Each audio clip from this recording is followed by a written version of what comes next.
వర్షాకాలంలో అధికంగా ఉండే దోమల కాటుకు గురి కావద్దని, కాచి చల్లార్చిన నీటిని త్రాగాలని ప్రముఖ గ్యాస్ట్రోఎంట్రాలజిస్ట్ వైద్యులు శంకర్ శర్మ తెలిపారు. కర్నూలు నగరంలోని గాయత్రి ఎస్టేట్ నందు సద్గురు దత్త పాలిక్లినిక్లో వృద్ధులకు దోమతెరలు, దుప్పట్లు పంపిణీ చేశారు. ఈ సందర్భంగా డాక్టర్ శంకర్ శర్మ మాట్లాడుతూ సీజనల్ వ్యాధుల పట్ల జాగ్రత్తలు తీసుకోవాలని, కలుషిత నీటి వల్ల వ్యాధులు సంభవిస్తాయని తగు జాగ్రత్తలు తీసుకోవాలని శంకర్ శర్మ తెలియజేశారు.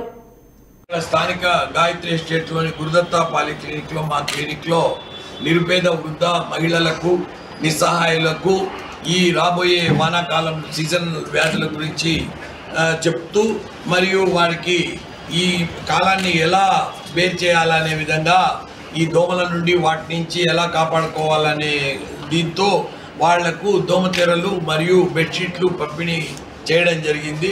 ముఖ్యంగా ఈరోజు వాళ్ళకి అవి ఇస్తూ నేనేం చెప్పానంటే, ఈ వాటర్ అనేది చాలా కంటామినేటెడ్ వాటర్ వస్తున్నది. ఇప్పుడు అంటే ఈ కాలంలో కూడా వాటర్ కంటామినేషన్ కామను, కలరా, విరేచనాలు అనేవి కామన్గా వస్తుంటాయి. ఇప్పుడే మనం చూసాము ఆ పక్క కోస్టల్ డిస్ట్రిక్ట్స్లో కూడా కలరా అవి వస్తూ ఉన్నాయి. కాబట్టి మన కర్నూలు ఇంతవరకు ఒక కేసు కూడా రాలేదు. కానీ మనం జాగ్రత్త పడుతున్నారు అధికారులు. ఈ విధంగా మనం కూడా ఏం చేయాలంటే, ఎవరికి వాళ్ళు కాచల్లార్చిన నీళ్లు తాగితే ఖచ్చితంగా నీటి ద్వారా వచ్చే కలుషిత నీటి ద్వారా వచ్చే వ్యాధులను నివారించవచ్చు. అవి ఏమంటే కలరా, టైఫాయిడ్, తర్వాత పర్సరికలు, ఈ 3 వ్యాధులు, గ్యాస్ట్రోఎంట్రైటిస్, ఇవి వాటర్ ద్వారా, కంటామినేటెడ్ వాటర్ ద్వారా వస్తాయి. ఇదే టైంలో దోమలు కూడా చాలా ఎక్కువ ఉంటాయి. అందుకని బెడ్షీట్స్ వృత్తాభక్తిగా సింబాలిక్గా వీళ్ళకి ఇవ్వడం జరిగింది. అంటే ఈ బెడ్షీట్స్ వాళ్ళు కప్పుకోవాలని, దోమతెరలతో వాళ్ళు పడుకోవాలని నేను కోరుకుంటున్నా.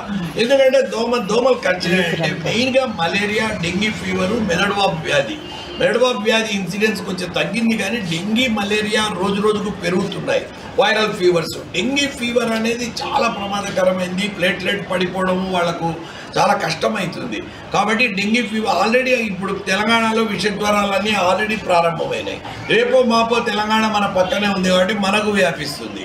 కాబట్టి వీళ్ళను ఎవరికి వాళ్ళు ఫస్ట్ వాళ్ళు కాపాడుకోవాలి, వాళ్ళ చుట్టుపక్కల వాళ్ళని కాపాడుకోవాలి. కాబట్టి ఆరోగ్య సూత్రాలు వాళ్ళు ముఖ్యంగా పోషక విలువలు ఉండే ఆహారాలు అంటే పళ్ళు, ముఖ్యంగా తాజా ఆకుకూరలు, కూరగాయలు ఇట్లాంటివి తినొచ్చు. ఎగ్ అవైలబిలిటీ ఉంటే కానీ డైలీ ఒక వారానికి ఒక ఎగ్ తిన్నా పర్వాలేదు. మెయిన్గా యాపిల్ ఫ్రూట్స్, పపాయ ఫ్రూట్స్ ఇట్లాంటివి తినాలని, వీళ్ళను కాపాడుకోవాలా. వచ్చే ఈ సీజనల్ వ్యాధులలో మెయిన్గా వచ్చేటివి ఏమంటే జలుబు, దగ్గు, అలాంటివి వైరల్ ఫీవర్స్ వస్తాయి. మరియు డెంగీ, మలేరియా ఫీవర్లు వస్తాయి.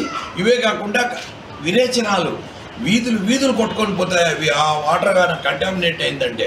కాబట్టి ఊర్లు కలరాకు బలయ్యేటివి. కానీ ఇప్పుడు వచ్చే అవకాశం లేదు. కానీ వాటర్ కానీ వీళ్ళు ఓపికతో కాచి చల్లార్చిన నీళ్లు పిల్లలు, పెద్దలు తాగినారంటే తప్పక వాటర్ ద్వారా వచ్చే వ్యాధులను నివారించుకోవచ్చు. సో ఇటువంటివి మరిన్ని కార్యక్రమాలు మేము భవిష్యత్తులో చేస్తుంటాము. మన కర్నూలు ప్రజలను ఉద్దేశించి నేను ఇదే కోరుకుంటాను. Thank you.